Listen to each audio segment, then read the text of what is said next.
Wat 'n wonderlike voorreg om vandag weer saam met jou te kan stil word. Ons dagstukkie vir vandag is dag 272. Handelinge 1 vers 9. Maar julle sal krag ontvang wanneer die Heilige Gees oor julle kom, en julle sal my getuies wees.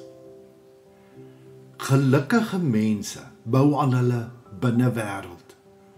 Ongelukkige mense blameer hul buitewêreld. Word geaktiveer vir meer. Jy kan 'n topklas motor hê, blink, duur, perfek ontwerp. Maar sonder brandstof gaan jy met Jan Tuisbly se karretjie ry. 'n Gloeilamp sonder elektrisiteit bly net 'n mooi glasdop. En 'n yskas sonder krag is maar net 'n warm kas. Net so is ek en jy ontwerp met verstommende potensiaal, vol gawes, talente en dan ook 'n mandjie vol fantastiese vrugte. Natuurlik die vrug van die Heilige Gees. Maar ook ons het 'n kragbron nodig om dit alles te aktiveer en aan die gang te kry. Dis presies hoekom Jesus vir sy disippels gesê het: moenie weggaan van Jerusalem af nie, wag op die belofte van die Vader, en dan, julle sal krag ontvang. Hy het nie gesê, julle sal selfvertroue of vaardighede ontvang nie, maar krag. Die oorspronklike woord in Grieks is dynamis, dieselfde wortel as dynamiet. Dis nie net 'n sagte briesie of 'n ekstra bietjie energie nie.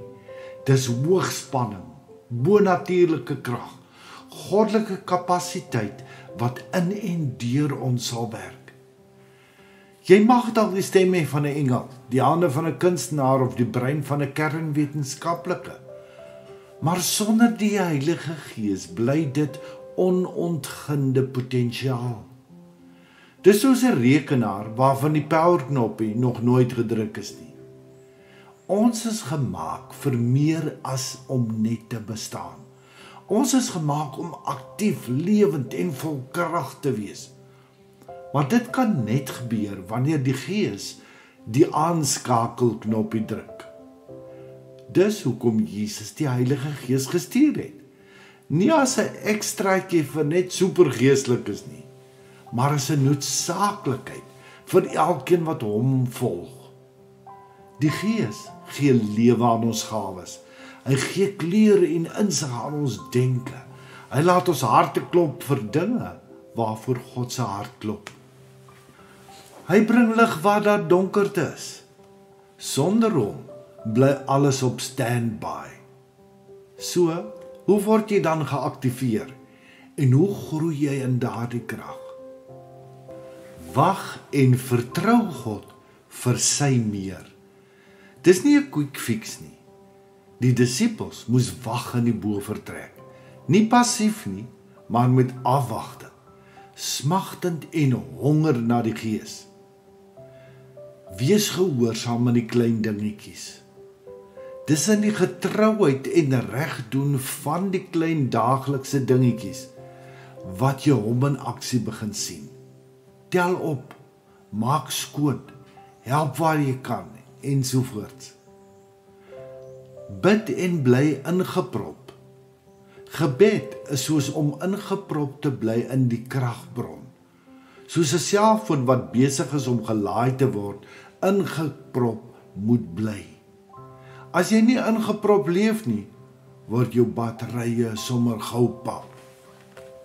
Gebruik jou gawes. Spiere kan net sterk word met oefening. So groei jy in geeskrag wanneer jy jou gawes in gehoorsaamheid begin gebruik. Vertrou en waag. Geloof beteken jy vat daardie eerste tree.